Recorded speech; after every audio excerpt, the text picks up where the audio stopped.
এই অন্যায়কারীদের জন্য আজকে মুসলমানদের ঈমান নিয়ে বেধর্মীরা আঙ্গুল তুলেছে। কথা বলেন ঠিক না ব্যাঠিক? এদের জবান বন্ধ করতে হবে। আজকে এদের কারণে মুসলমানদের এই অধঃপতন, এদের কারণে আজকে কোরআন বাংলাদেশে বিশ্বের মুসলিম কান্ট্রিতে এই দুষ্কৃতিকারীদের জন্য আজকে কোরআন লাঞ্ছিত হচ্ছে। কথা বলেন ঠিক না ব্যাঠিক? এদেরকে চিহ্নিত করতে হবে। এরাই কোরআন বিদ্বেষী, ইসলাম বিদ্বেষী, এরাই উলামা বিদ্বেষী। কথা বলেন ঠিক না ব্যাঠিক? এদেরকে দুষ্কৃতি হিসাবে আমরা নির্বাচন করব। কেন? আজকের এই মাইকের তার কাটা অথবা অন্য যে আচরণগুলো করা হচ্ছে মূলত হলো কোরআনের বিরুদ্ধে আচরণ করা। ধরতে পারলে কোরআন বিদ্বেষী বলে প্রমাণিত হবে। আর মাহফিল কমিটি সহ এই মাহফিল কমিটি সহ পুরো এলাকাবাসী কোরআন বিদ্বেষীকে কোনো ঠাঁই দিবে না। কথা বলেন ঠিক না ব্যাঠিক? সতর্ক হয়ে যাও, সাবধান হয়ে যাও। পূর্বের যুগে কোরআন বিদ্বেষীরা গোপনে পথ চলার পরেও ধরা খেয়ে গেছে। তোমাদের মতো কোরআন বিদ্বেষীরা নিমিষেই ধরা খেয়ে যাবে। কথা বলেন ঠিক না ব্যাঠিক? যে আয়াতে কারিমা তেলাওয়াত করছি, দেখেন আয়াতে কারিমার সাথে বর্তমান যে ঘটনা ঘটতেছে হুবহু মিল আছে, হুবহু মিল।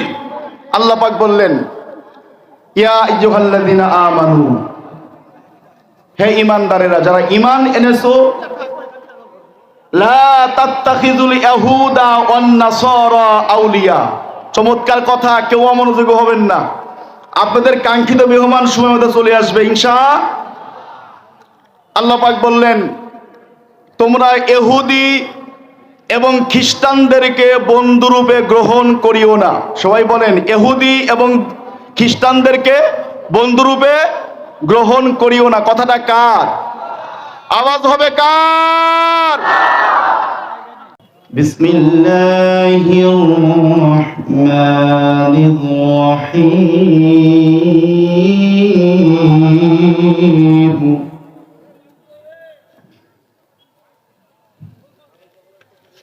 ইয়া আইয়ুহাল্লাযীনা আমানু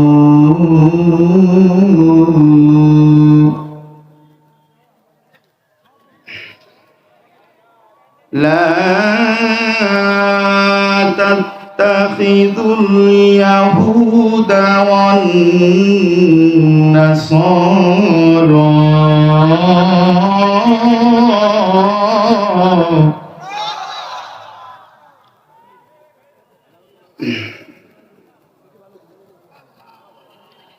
لا تتخذوا اليهود والنصارى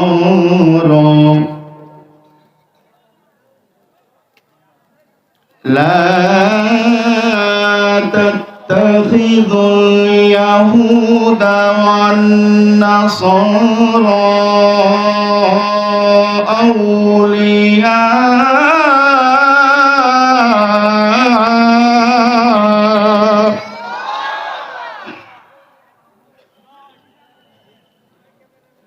কোরআনের তেলাওয়াত মানুষের ঈমান বাড়ায়।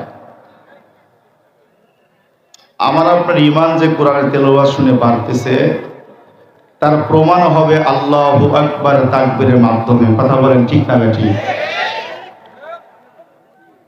যদি আজকে মুসলমান আল্লাহু আকবার তাকবীরের ধ্বনি ছেড়ে দেয়, এই মুসলমানের ধ্বংস কনফার্ম। এমন একটা যুগ ছিল আজ থেকে 1435 বছর পূর্বের আল্লাহু আকবারের তাকবীরের ধ্বনিতে 3 লক্ষ রোমান সৈন্যরা সবাই পালিয়ে চলে গিয়েছিল।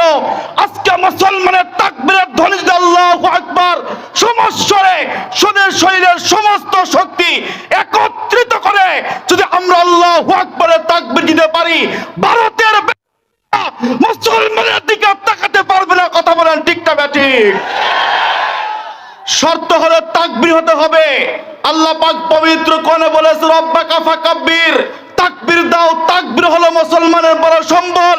এজন্যই তো বলি, যেখানে কোরআন আছে, যেখানে কোরআন আছে সেখানে ঈমান আছে। ঈমানের পরিচয় তাকবীরের ধ্বনি। কথা বলেন ঠিক না ঠিক? তারা তাকবীরের ধ্বনিকে মৌলবাদী জিম্বি মনে করেছে। ঈমান বলতে সিটাপুরা কিছুই নাই। তাকবীর রাজি আছি তো ইনশাআল্লাহ। লিল্লাহি তাকবীর, লিল্লাহি তাকবীর। আল কোরআনের আলো, আল হাদিসের আলো। কোরআন আছে যেখানে, আমি কে তুমি কে, মুসলমান মুসলমান, আমি কে তুমি কে, আমি কে তুমি কে মুসলিম বলতে লজ্জা লাগতেছে? আওয়াজ হবে আমি কে তুমি কে। মুসলমানের বিধান কি? কোরআন ছাড়া আছে কি? মুসলমানের বিধান কি? আবার মুসলমানের বিধান কি? লিল্লাহে তাকবীর, মাশাআল্লাহ। এ হলো ঈমান বাড়ার একটা ধ্বনি আমরা মাহফিল থেকে উঠালাম। এখন যারা পিছনে দাঁড়িয়ে আছেন তারা চিন্তা করতেছে হুজুর প্রধান বক্তা আসে নাই, আমরাও বসবো না। আমাদের ঈমান ওই পর্যন্তই শেষ যে প্রধান মেহমান না আসা পর্যন্ত আমরা বাজারঘাটে দৌড়াবো না। যাদের ঈমান, আমি যারা 2-3 মিনিট কোরআন তেলাওয়াত করব, যাদের ঈমান আছে বলে দাবি করবে তারা তাৎক্ষণিক বসে পড়বে, এটা আমি আশা রাখি। আর যাদের ঈমানের ত্রুটি আছে তারা দৌড়াবে এখন বাজারের দিকে। কথা বোঝেন নাই বুঝি আপনারা? কারণ পূর্বের যুগে কাফেররা রাসূল সাল্লাল্লাহু আলাইহি সাল্লামের ঘরের পিছনে চোরের মতো চুরি করে কোরআন তেলাওয়াত শুনতো। কথা বলেন। আর এ যুগের মুসলমান সামনাসামনি কোরআন তেলাওয়াত করা হয়, পিছন দিক থেকে পালিয়ে চলে যায়। কথা কয় না? আরে ভাই, আমি তো আমার ভাষায় বলি, বিভিন্ন মাহফিলে আমি বলে থাকি যে ওই যুগের কাফেররা ইসলাম প্রচার করেছে কিভাবে? কোরআনকে বাধা বিপত্তি তৈরি করতে এসে শত শত বেধর্মীরা ইসলাম গ্রহণ করছে। কথা বলেন। আমি দেখতে চাই কেউ বাজার ঘাটে ঘোরাফেরা করবে না, কোরআন তেলাওয়াত হবে 2-3 মিনিট, এর ভিতরেই সবাই এসে বসে পড়বে, আশা রাখি ইনশাআল্লাহ। বিসমিল্লাহির রহমানির রহিম।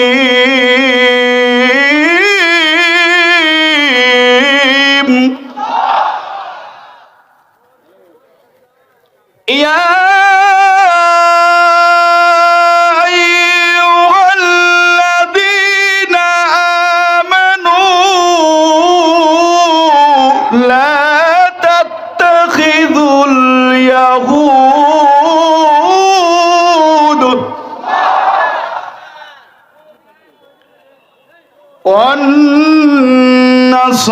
والنصارى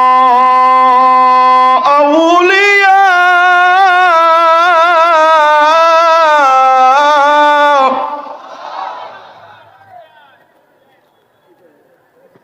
بعضهم أولياء بعض ومن يتولهم منكم فإنه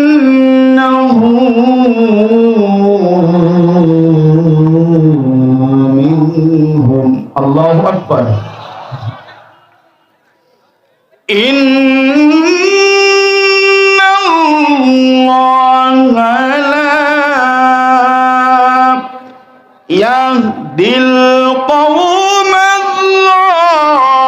الظالمين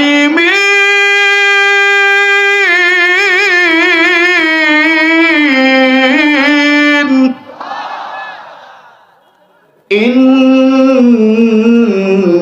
الله لا يهدي القوم الظالمين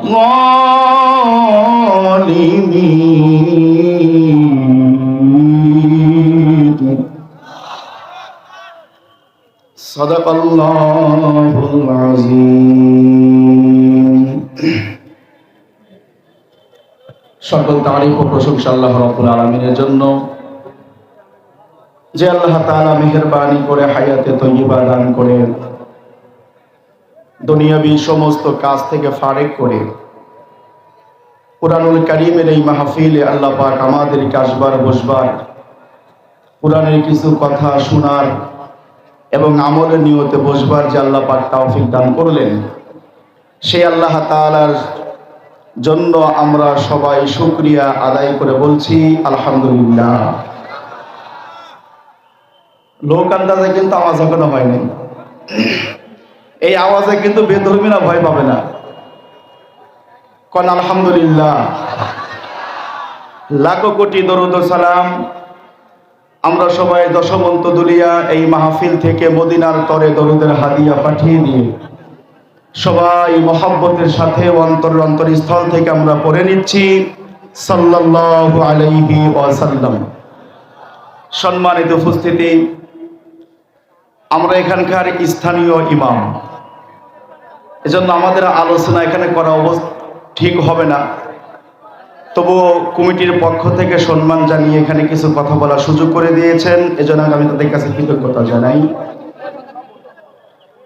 মূলত আমার কণ্ঠ খুব বসা, তারপরেও কোরআন তেলাওয়াত দিয়ে আমি আপনাদেরকে অ্যাড করার চেষ্টা করতেছিলাম। আমি আর কোনো কথা না বলে আজকের এই মাহফিলের বক্তা, শ্রোতা, কমিটি, এলাকাবাসী যারা এই মাহফিলে মেহনত করেছেন, যুবক ভাইরা, আমি সবার জন্য দোয়া করি আল্লাহ পাক সবাইকে দীর্ঘ হায়াত, ঈমান এবং ঈমান নিয়ে কবরে যাওয়ার তৌফিক দান করুন, বলেন আমিন। সম্মানিত উপস্থিতি, অনেক গুরুত্বপূর্ণ একটি ঘোষণা হলো, যারা মাহফিলের দায়িত্ব নিয়ে আছেন আপনারা একটু নজর রাখবেন। এই দুষ্কৃতি, এই অন্যায়কারীদের জন্য আজকে মুসলমানদের ঈমান নিয়ে বেধর্মীরা আঙ্গুল তুলেছে। কথা বলেন ঠিক না ঠিক? এদের জবান বন্ধ করতে হবে। আজকে এদের কারণে মুসলমানদের অধঃপতন, এদের কারণে আজকে কোরআন বাংলাদেশে বিশ্বের মুসলিম কান্ট্রিতে এই দুষ্কৃতিকারীদের জন্য আজকে কোরআন লাঞ্ছিত হচ্ছে। কথা বলেন ঠিক না ঠিক? এদেরকে চিহ্নিত করতে হবে। এরাই কোরআন বিদ্বেষী, ইসলাম বিদ্বেষী, এরাই উলামা বিদ্বেষী। কথা বলেন ঠিক না ঠিক? এদেরকে দুষ্কৃতি হিসাবে আমরা নির্বাচন করব। কেন? আজকের এই মাইকের তার কাটা অথবা অন্য যে আচরণগুলো করা হচ্ছে মূলত হলো কোরআনের বিরুদ্ধে আচরণ করা। ধরতে পারলে কোরআন বিদ্বেষী বলে প্রমাণিত হবে। আর মাহফিল কমিটি সহ এই মাহফিল কমিটি সহ পুরো এলাকাবাসী কোরআন বিদ্বেষীকে কোনো ঠাঁই দিবে না। কথা বলেন ঠিক না বেটি? সতর্ক হয়ে যাও, সাবধান হয়ে যাও। পূর্বের যুগে কোরআন বিদ্বেষীরা গোপনে পথ চলার পরেও ধরা খেয়ে গেছে, তোমাদের মতো কোরআন বিদ্বেষীরা নিমিষেই ধরা খেয়ে যাবে। কথা বলেন ঠিক না বেটি? যে আয়াতে কারিমা তেলাওয়াত করছি, দেখেন আয়াতে কারিমার সাথে বর্তমান যে ঘটনা ঘটতেছে হুবহু মিল আছে, হুবহু মিল। আল্লাহ পাক বললেন, ইয়া আইয়ুহাল্লাযীনা আমানু, হে ঈমানদারেরা, যারা ঈমান এনেছো, লা তাত্তাখিযুল ইয়াহুদা ওয়ান নাসারা আউলিয়া। চমৎকার কথা, কেউ অমনোযোগী হবেন না। আপনাদের কাঙ্ক্ষিত মেহমান সময় মতো চলে আসবে ইনশাআল্লাহ। আল্লাহ পাক বললেন, তোমরা ইহুদি এবং খ্রিস্টানদেরকে বন্ধুরূপে গ্রহণ করিও না। সবাই বলেন, ইহুদি এবং খ্রিস্টানদেরকে বন্ধুরূপে গ্রহণ করিও না। কথাটা কার? আওয়াজ হবে কার? এই কথাটা আল্লাহ তাআলা। তোমরা ইহুদি এবং খ্রিস্টানদেরকে বন্ধুরূপে গ্রহণ করো না। আমি এই কোরআনে এই আয়াতটা আমার আগামীকালকে মাহফিল মানিকগঞ্জে আমি এই আয়াতটা বের করেছি আজকে দিনের বেলায় শুধু একটা জিনিস চর্চা করার জন্য। আজকে ভারতের জমিনে মুসলমানদেরকে মারে হিন্দুবাদীরা, এমনকি চীন রাষ্ট্রের উইগুর প্রদেশের মুসলমানদেরকে মারে বৌদ্ধরা, ফিলিস্তিনের মুসলমানদেরকে মারে ইহুদির বাচ্চারা, আর তাদেরকে মদত দেয়া হলো খ্রিস্টানের বাচ্চারা। কথা কোন ঠিক না ঠিক? এখান থেকে প্রমাণিত হয় পুরো বিশ্বের মুসলমানদেরকে পৃথিবী থেকে উৎখাত করার জন্য সমস্ত বেধর্মীরা এক হয়ে গেছে। এখন মুসলমানরা একতাবদ্ধ না হলে মুসলমানদের অস্তিত্ব বিশ্বে থাকবে না। কথা কোন ঠিক না ঠিক? এজন্য দেখেন এই আয়াতে কারিমা বর্তমান সময়ের সাথে 100 মিল আছে না নাই? কিন্তু দুঃখজনক হলেও সত্য, দুঃখজনক হলেও সত্য, আজকে সেই বেধর্মীদের সংস্কৃতি, নিয়ম নীতি আমার সন্তানের ভিতরে আছে না নাই? বৌদ্ধর ছেলে কেমনে চুল কাটে, কেমনে চলে, তার কথা কেমন, স্টাইল কেমন, আমার সন্তান স্টাইলও। কথা কি ভুল বললাম? তো এই জাতির পরিবর্তন কোত্থেকে হবে? এই জাতির পরিবর্তন কোত্থেকে হবে? অথচ আল্লাহ পাক বললেন ইহুদি খ্রিস্টানদেরকে বন্ধুরূপে গ্রহণ করিও না। কেন গ্রহণ করো না? বাদুহুম আউলিয়াউ বাদ, কারণ এরা একে অপরের বন্ধু। এরা কি একে অপরের?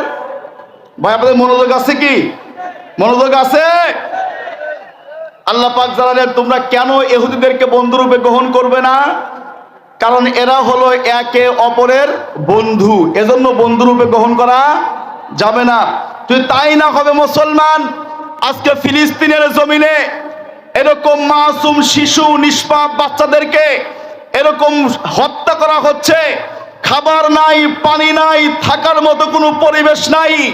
বিশ্বের পুরা বিশ্বের মানচিত্র কেঁপে গেছে এই দুঃখ দুর্দশা দেখার পরে, কিন্তু কোনো বেধর্মীর বাচ্চার অন্তর কাঁপে নাই। কথা বলেন ঠিক না ঠিক? এজন্যই তো আল্লাহ পাক বলছেন বাদুহুম আউলিয়াউ বাদ, ওরা হলো একে অপরের বন্ধু, এজন্যই তাদেরকে বন্ধুরূপে গ্রহণ করা যাবে। তাদের নিয়ম নীতি মানা, কথা বল, তাদের নিয়ম নীতি মানা। তাদের নিয়ম নীতি কেমনে মানা হয়? রাসূলুল্লাহ সাল্লাল্লাহু আলাইহি সাল্লাম আজ থেকে 1435 বছর পূর্বে আল্লাহ রসুল আজ থেকে পৃথিবীর জমিন থেকে বিদায় নিয়েছেন। এখন থেকে হিসাব করলে 1435 বছর হয়। 1435 বছর পূর্বে আল্লাহ রসুল সাল্লাল্লাহু আলাইহি সাল্লাম সেই বিধান, সেই নিয়ম নীতির কথা বলে গিয়েছেন। আমি কোরআনে আয়াতটা তেলাওয়াত করে আপনাদেরকে সংক্ষিপ্ত আকারে শোনাই। আল্লাহ পাক বলেন, ইত্তাখাযু আহবারহুম ওয়া রুহবানাহুম আরবাবাম মিন দুনিল্লাহ। আল্লাহ রাব্বুল আলামিন আয়াতে কারিমার ভিতরে জানায়, ইত্তাখাযু আরবাবাম মিন দুনিল্লাহ। আল্লাহ রাব্বুল আলামিন আয়াতে কারিমার ভিতরে জানিয়ে দেয়, তোমরা কেউ তোমাদের সমাজের বুদ্ধিজীবী এবং দরবেশদেরকে রব বলে গ্রহণ করিও না। একেবারে গভীর মনোযোগ, সাইলেন্ট হয়ে যান সবাই। আমার বন্ধুরা, আমার ভাইরা, আল্লাহ রাসূল সাল্লাল্লাহু আলাইহি ওয়াসাল্লাম আজ থেকে 1435 বছর পূর্বে সাহাবাদেরকে নসিহত করে গিয়েছেন। সেই নসিহতটা আমাদের পর্যন্ত আসবে, আমাদের প্রজন্ম তারাও এই নসিহতটা পাবে, এমনকি কিয়ামত পর্যন্ত এই নসিহতটা থেকে যাবে। আল্লাহ কয়, তোমরা কেউ বুদ্ধিজীবীদেরকে এবং দরবেশদেরকে, দুইটা কথা আল্লাহ পাক বলেছেন, ইত্তাখাযু আরবা আহবারহুম ওয়া রুহবানাহুম মিন দুনিল্লাহ। আল্লাহ পাক বলে, খবরদার খবরদার, তোমরা তোমাদের সমাজের বুদ্ধিজীবী এবং দরবেশদেরকে খবরদার, তোমরা রব বলে গ্রহণ করিও না। ও মুসলমান, এই কথা বিশ্বনবী সাল্লাল্লাহু আলাইহি ওয়াসাল্লামের উপরে যখন আয়াতে কারিমা নাজিল হয়ে গেল, এই আয়াতে কারিমা নাজিল হয়ে যাওয়ার পরে পয়গম্বরের দরবারে সাহাবারা সবাই একে একে একে একে আগমন করা শুরু করলো। আমার বন্ধুরা, আমার ভাইরা, ওই সাহাবীদের ভেতরে আল্লাহর নবীর এক সাহাবী ছিল, তার নাম হলো আদি ইবনে হাতিম রাদিয়াল্লাহু তাআলা আনহু। তার বাবার নাম হলো হাতেম তাই। আমরা যার কথা বলি যে হাতেম তাই বলি কি বলি না বলেন? এই নামটা আমরা সবাই শুনেছি, হাতেম তাই। আমার বন্ধুরা, আমার ভাইরা, এই হাতেম তাই তার সন্তান, হাতেম তাই তো নবীকে পান নাই। হাতেম তাই তো ঈসা নবীর যুগে ইন্তেকাল করে চলে গেছেন। ঈসা নবীর যে যুগটা চলতেছিল, সেই যুগে হাতেম তাই নামক সে মারা গেল। কিন্তু তার সন্তান আদি ইবনে হাতিম, হাতেম তার একটা সন্তান ছিল, নাম তার ছিল আদি। এই আদি বিশ্বনবী সাল্লাল্লাহু আলাইহি সাল্লামের দরবারে এসে হাজির হয়ে গেল। এবার আদি এসে বলতেছে, ইয়া রাসূলুল্লাহ, ইয়া হাবিবাল্লাহ, নবী গো, আপনার কাছে আমার প্রশ্ন হলো, আল্লাহ সুবহানাহু ওয়া তাআলা যে আয়াতে কারিমা নাজিল করেছেন, আল্লাহ পাক বলেছেন, ইত্তাখাযু আহবারহুম ওয়া রুহবানাহুম আরবাবাম মিন দুনিল্লাহ। আল্লাহ রাব্বুল আলামিন এখানে খ্রিস্টানদের বিরুদ্ধে একটা অভিযোগ দায়ের করেছেন। গভীর মনোযোগ, এই কথাটা বুঝলেই আপনার বর্তমান যুগের এই প্রেক্ষাপটটা আপনার সম্পূর্ণ বুঝে আসবে। আমার বন্ধুরা, আমার ভাইরা, বিশ্বনবী সাল্লাল্লাহু আলাইহি ওয়াসাল্লামের দরবারে এই হাতেম তাইর ছেলে আদি ইবনে হাতিম রাদিয়াল্লাহু তাআলা আনহু নবীজির কাছে এসে বলল, ইয়া রাসূলুল্লাহ, আল্লাহ রাব্বুল আলামিন এই আয়াতে কারিমার ভিতরে খ্রিস্টানদের বিপক্ষে একটা অভিযোগ দায়ের করেছেন। খ্রিস্টানদের বিরুদ্ধে আল্লাহ একটা অভিযোগ দিয়েছেন। অভিযোগ কি? অভিযোগ যে খ্রিস্টানরা এরকম তাদের বুদ্ধিজীবীদেরকে এবং দরবেশদেরকে রব বলে গ্রহণ করে। কথাটা ভালো করে বুঝবেন, আয়াতের শানে নজুল বলতেছি। এইবার বিশ্বনবী সাল্লাল্লাহু আলাইহি ওয়াসাল্লাম হাতেম তাইকে বলল, আদি ইবনে হাতিমকে বলল, তুমি কি বলতে চাও ভালো করে বলো। এইবার আদি ইবনে হাতিম ডেকে বলে, নবী গো, এই যে খ্রিস্টানদের বিরুদ্ধে একটা অভিযোগ যে খ্রিস্টানরা নাকি তাদের সমাজের বুদ্ধিজীবীদেরকে এবং দরবেশ বলতে এই হুজুরদেরকে, ওই যুগের পণ্ডিতদেরকে রব বলে মানে আল্লাহ বলে মানে। এইবার আদি ইবনে হাতিম ডেকে বলে, ইয়া রাসূলুল্লাহ, আমি নিজেও তো একজন পণ্ডিত ছিলাম, খ্রিস্টানদের পণ্ডিত ছিলাম। কই আমাকে তো কোনো সাধারণ পাবলিক এসে আমাকে রব বলে নাই, আমাকে এভাবে আল্লাহ বলে নাই। তাহলে তো আমি নিজেই প্রমাণ, কারণ আমিও খ্রিস্টান পণ্ডিত ছিলাম, তারপরে আমি ইসলাম গ্রহণ করলাম। ইয়া রাসূলুল্লাহ, ইয়া হাবিবাল্লাহ, নবী গো, বলতেছি ইয়া রাসূলুল্লাহ, আমি নিজেও তো একজন খ্রিস্টান পণ্ডিত ছিলাম, কই আমাকে তো কোনো সাধারণ পাবলিক আমাকে রব বলে নাই, আমাকে আল্লাহ বলে নাই। তাহলে যে আল্লাহ পাক যে আমাকে বললেন, আমাদের বিরুদ্ধে একটা অভিযোগ আসছে যে আমাদেরকে নাকি এরকম খ্রিস্টানরা বলে, খ্রিস্টানদের বুদ্ধিজীবীদেরকে আল্লাহ বলা হয়, দরবেশদেরকে রব বলা হয়, এই অভিযোগটা তো আমার বুঝে আসে না। রাসূলুল্লাহ সাল্লাল্লাহু আলাইহি ওয়াসাল্লাম চমৎকার ভাষায় আদি ইবনে হাতিম রাদিয়াল্লাহু তাআলা আনহুকে চমৎকার ভাষায় একটা জবাব দিয়ে দিয়েছেন। বললেন, ইয়া আল্লাহর পয়গম্বর বলল, হে আদি ইবনে হাতিম, তুমি আয়াতের কালিমাটা বুঝতে পারো নাই, তুমি তরজমা ব্যাখ্যা বিশ্লেষণ বুঝতে পারো নাই, তুমি আয়াতটা শুধু এতটুকু বুঝেছো যে খ্রিস্টানদের দরবেশ এবং পণ্ডিতদেরকে কেন আল্লাহ বলা হয়, তুমি এতটুকু বুঝেছো, কিন্তু তুমি এটা বোঝো নাই কেন বলা হয়, কোন দৃষ্টিকোণ থেকে তাদেরকে রব বলা হয়। আল্লাহর পয়গম্বর সুন্দরকে বুঝালেন। আমি কথাটা আপনাদের বুঝাবো, বলবো। এই কথা বলতে হলে আমাকে আসতে হবে আমাদের গড়ে। কোথায়? একেবারে ইসলামের গড়ে আসতে হবে, ইসলামের একেবারে গড়ে। রাসূলুল্লাহ সাল্লাল্লাহু আলাইহি ওয়াসাল্লাম হাদিসের মধ্যে বলেছেন, বুনিয়াল ইসলামু আলা খামসিন শাহাদা লা ইলাহা ইল্লাল্লাহ ওয়া আন্না মুহাম্মাদুর রাসূলুল্লাহ ওয়া ইকামিস সালাহ ওয়া ইতাইজ যাকাহ ওয়াল হজ্জি ওয়া সাওমি রমাদান। জোরে সুবহানাল্লাহ। এই ইসলামের প্রথম দিকে আমাকে আসতে হবে। আমি সংক্ষিপ্ত করে আপনাদেরকে বোঝাচ্ছি। সর্বপ্রথম আমরা যেটা বলি যে মুসলমান হওয়ার জন্য শর্ত হলো কালিমা পড়া। কথা কন। এই কালিমা কিন্তু আমরা কম বেশি সবাই পড়েছি। কি পড়েছি? লা ইলাহা ইল্লাল্লাহ মুহাম্মাদুর। আপনারা পারলে পড়েন তো, লা ইলাহা ইল্লাল্লাহু মুহাম্মাদুর রাসূলুল্লাহ। এটা আমরা শুরুতেই পড়ে নিয়েছি, আমরা মুসলমান হয়ে গেছি। অবস্থা এরকম হয়েছে না? আমি এই কথাটা বলার পূর্বে আপনাদেরকে একটা জিনিস বলতে চাই। আচ্ছা বলুন তো ভাই, এখানে বিয়ে করছেন কারা কারা? আমি নিজেও হাত তুলতেছি, যারা বিয়ে করছেন হাত তোলেন। মাশাআল্লাহ। অধিকাংশ বিয়েত মানুষ, অবিহিত এখন আসবে না, হাত নামান। ওরা এখন মার্কেট ঘুরবে, সারা দেশ জাস্টিফাই করবে, কে কোথায় আছে না আছে সব দেখবে, তারপরে আসবে। কিছু লোক